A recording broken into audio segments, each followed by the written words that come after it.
College is supposed to be the best 4 years of your life, right? New friends, new freedom, wild parties. But sometimes it's not all fun and games. Sometimes college can be downright terrifying.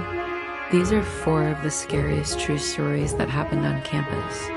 My first year of university started out pretty normal. I just finished unpacking in my new dorm room when my family said their goodbyes. A little later, my roommate finally showed up.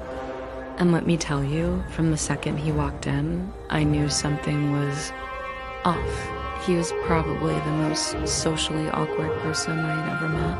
I tried to be friendly. "Hey, I'm Dan," I said, holding out my hand. He just stared at it like he'd never seen a handshake before. Finally, he gave me this limp, lifeless grip and mumbled, "Oh."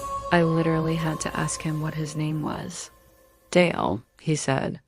I tried making small talk, asking where he was from, what he was studying, but all I got were one-word answers.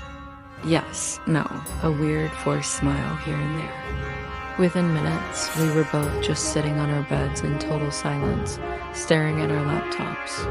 I was already frustrated, even thinking about requesting a new roommate. At first, I just figured he was a really awkward kid. But I was about to find out it was much, much more than that. That night, I went out, explored the campus, and met some cool people on my floor. When I got back to the room, Dale was in the exact same spot I'd left him, just staring at his laptop. I said, "What's up, Dale?" but got no response. It was only 9:30, but I was tired, so I turned off my light and went to bed. But I couldn't really sleep. Dale just sat there, the blue light of his screen illuminating his face until 3 in the morning. When he finally shut his laptop, I started to drift off ... only to wake up an hour later. The blinds were open and the room was filled with moonlight. And Dale ... Dale was sitting on the edge of his bed, just staring at me. I sat bolt upright, heart pounding. "Dale, what the hell are you doing?" I whispered. He just mumbled sorry and laid down. The next morning, he was gone. It was the first time I'd seen him leave the room. It was Saturday, orientation day. As my tour group walked past the school garden, I heard a couple of students whispering, "What's that kid doing in there?" I looked over, and sure enough, it was Dale. He was sitting in the dirt behind some bushes, just rubbing the bark of a tree. It was bizarre. That night, after hanging out with my new friends, I came back to the dorm. Dale was sitting in a chair, facing the door, as if he was waiting for me. I sat down at my desk and immediately noticed my laptop had been messed with. All my emails were marked as read, and my desktop folders had been moved around. I turned to him and asked, "Hey, did you go on my computer?" He shouted, "No," so quickly and defensively that I knew he was lying. A little later, when I went to grab my pajamas, I realized my clothes had been completely rearranged in my drawers. At this point, I was done.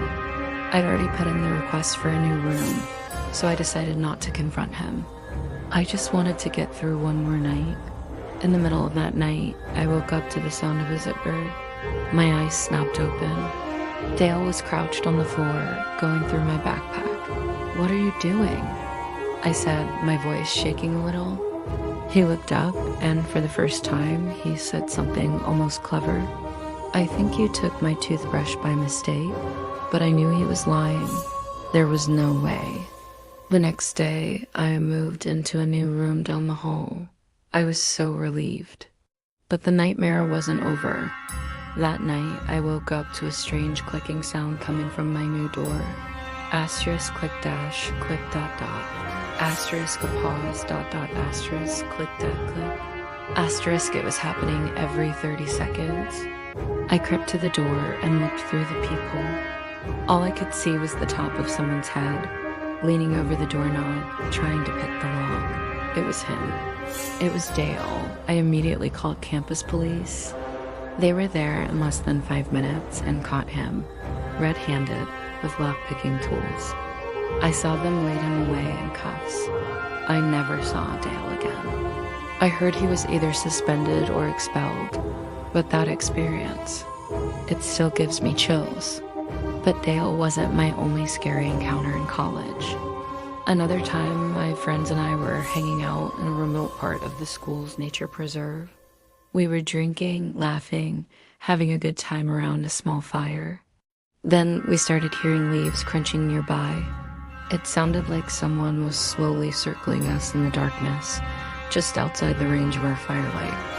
At first, we kind of laughed it off, thinking it was just an animal.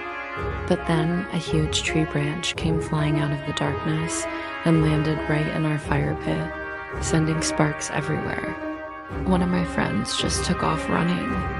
Another got hit in the face by a smaller branch that was thrown right after. We were terrified.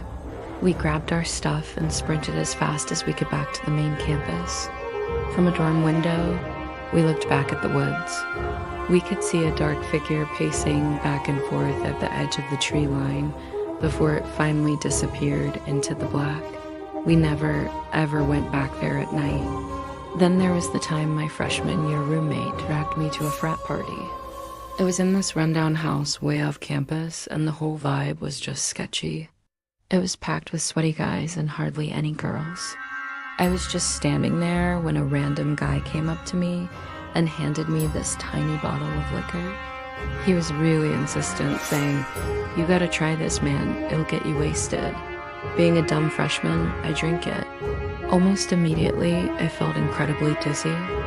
The music faded, my vision tunneled, and then everything went black. I woke up sometime later alone in a dark, unfamiliar bedroom upstairs. I could hear muffled music from downstairs. Then I heard a sound from the closet, the distinct crunching of a plastic bag. Pure terror shot through me. I didn't wait to find out what it was. I jumped up, ran out of the room, found my roommate in the crowd, and we got out of there immediately. To this day, I have no idea what that guy gave me, but I'm so thankful that nothing worse happened. It's still one of the scariest moments of my life. My final story happened during my sophomore year. I had a private dorm room at the very end of a long, secluded hallway. One night, I was studying late when I heard a light tapping on my door. Asterisk, tap, dot, dot, tap, tap. Asterisk, I got up and opened it, but no one was there. I figured it was just my imagination. The next night, it happened again, but this time it was louder, a clear knock. Again, I opened the door to an empty hallway. On the third night, I was woken from a deep sleep by loud, frantic pounding on my door. It was so aggressive it shook the frame. This time, I didn't open it. I ran to the corner of the hall and peered around. I just caught a glimpse of a figure disappearing around the far corner. I cautiously followed. I saw the door to the men's bathroom slowly closing. I pushed it open. The room was dark. I flipped on the light and my blood ran cold. Under one of the stall doors, I saw a pair of heavy black work boots. But they weren't on anyone's feet. They were just sitting there. And then from inside the stall, I heard a low, creepy giggle. It wasn't a student's laugh. It was deep, raspy, and sounded like an older man. All my courage evaporated. I bolted back to my room, slammed the door, and locked it. The pounding came one more time that night, then finally stopped. I asked everyone on my floor, but no one ever admitted to pranking me. Thinking about those boots and that laugh ... It still disturbs me to think about who was hiding in that bathroom. College can be an amazing time, but always remember to trust your gut and stay aware of your surroundings. You never know what's lurking in the shadows of campus. Thanks for watching, and if you have your own scary college story, share it in the comments below. Don't forget to like and subscribe for more creepy content. Stay safe out there.